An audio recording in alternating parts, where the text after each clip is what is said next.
قالوا لي كده ان هو طفل توحد. ممكن يكون عندنا مشاكل كتيره جدا في البيت بسبب تنطيط، مفيش نوم، سلوكيات كسر، مش قادر يعبر عن نفسه، بيتكلم بس بيطلع كلام ساعات يبقى مفهوم ساعات غير مفهوم. ناس كتير خوفتني ان مالهوش مستقبل، بخاف اخرج بيه اي مكان، ممكن ان انا اخده معايا سوبر ماركت ينتش الحاجات.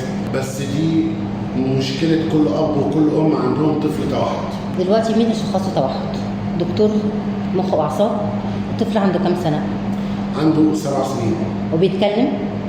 بيقول كلمات. حلو قوي ان هو وصل للسن ده وبيقول كلمات، لان في احيانا في التوحد اللي يوصل ل6 سنين وما يتكلمش بيبقى فيه مشكله ان احنا نقدر نخليه يتكلم. طالما هو بيقول كلمات يبقى في امل ان هو يتكلم. التوحد زمان كان مشكله ومشكله كبيره جدا.